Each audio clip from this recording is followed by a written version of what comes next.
خب سلام به همگی. اگه شما هم جزو اون دسته از والدینی هستید که به اروپا مهاجرت کردید یا دارید بهش فکر میکنید، حتما این سوال بزرگ همیشه گوشه ذهنتونه.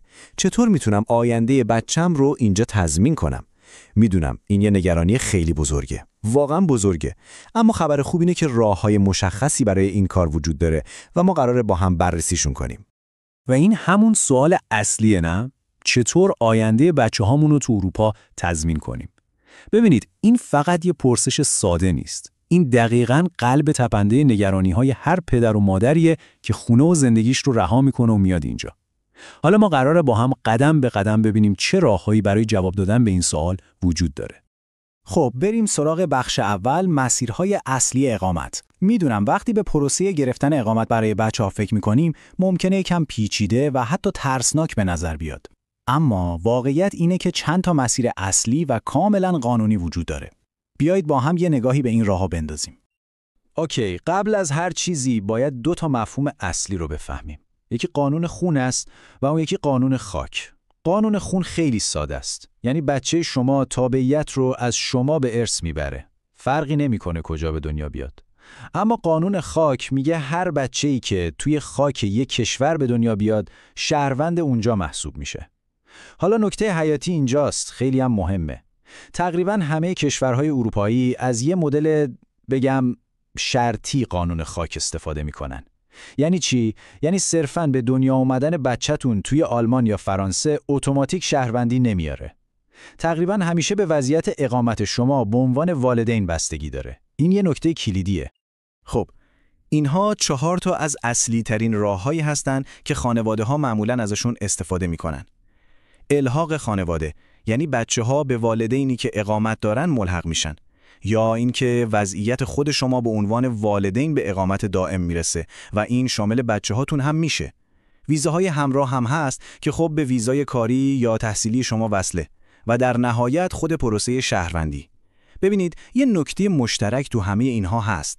همه چیز به وضعیت قانونی شما برمیگرده. در واقع آینده اقامتی بچه‌تون روی شونه‌های وضعیت اقامتی شما بنا میشه. خیلی خوب. بریم سراغ بخش عملی کار، یعنی الزامات و شرایط عمومی.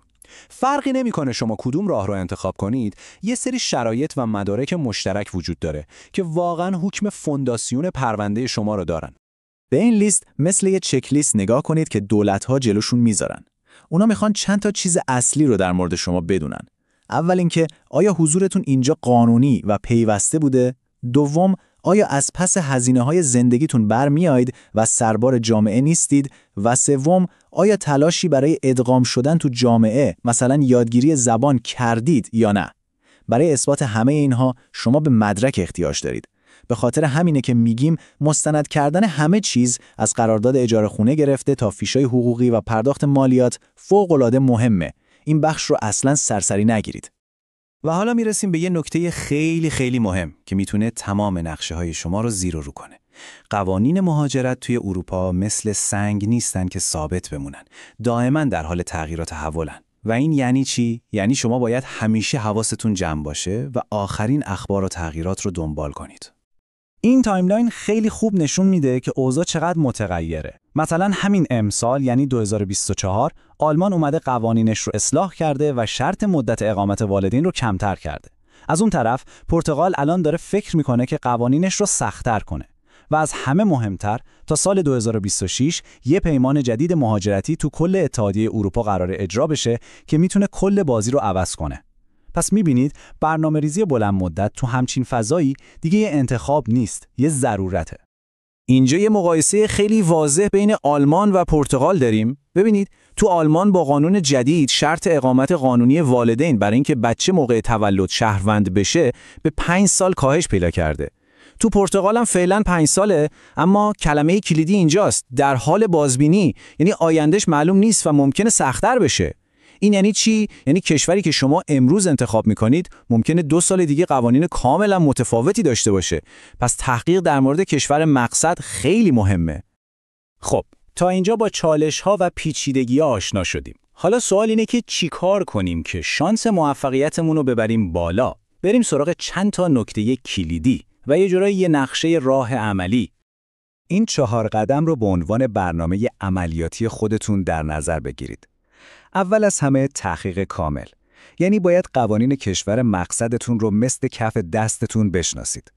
دوم، مستندسازی همه چیز. اینو قبلا هم گفتم و باز هم تکرار میکنم. هر مدرکی که دارید رو با دقت نگه دارید. سوم، برنامه‌ریزی بلند مدت. باید بدونید تهش چی میخواید، فقط اقامت یا شهروندی. و چهارم و شاید مهمتر از همه، مشاوره تخصصی. سعی نکنید این مسیر رو تنها برید. حتما از یه وکیل مهاجرت خوب کمک بگیرید. این 4 قدم در کنار هم به شما کمک میکنه که با اطمینان بیشتری جلو برید. و البته برای اینکه یه نگاه واقع بینانه به ماجرا داشته باشیم، باید از چالش‌ها و خطرات هم حرف بزنیم، چون این مسیر همیشه صاف و هموار نیست و ممکنه با موانعی هم روبرو بشید. موانع اصلی همینا هستن. قوانینی که هی عوض میشن، بوروکراسی و کاغذبازی‌های اداری که واقعا آدم رو خسته میکنه و خب هزینه‌های وکیل، ترجمه مدارک، خود درخواست‌ها، اینا همه میتونه قابل توجه باشه. اما بزرگترین و خطرناکترین ریسک وضعیت غیرقانونی خود شما به عنوان والدینه. این یه اشتباهه که میتونه تمام زحمات شما برای آینده بچه‌تون رو به معنای واقعی کلمه به باد بده. و این جمله خلاصه تمام حرفای ماست. برنامه ریزی یک انتخاب نیست، یک ضرورت هست. ببینید، تضمین آینده بچه‌تون تو اروپا یه بازی شانسی و لاتاری نیست. این نتیجه مستقیم برنامه ریزی دقیق، تحقیق درست و آینده نگری خود شماست. و در نهایت میخوام شما رو با این سوال تنها بذارم. از خودتون بپرسید هدف نهایی شما چیه؟ اقامت دائم یا شهروندی؟ این دوتا با هم خیلی فرق دارن. پاسخی که شما به این سوال میدید نه تنها استراتژی شما، بلکه کل مسیر زندگی شما و فرزندتون رو در آینده مشخص میکنه. پس با دقت بهش فکر کنید.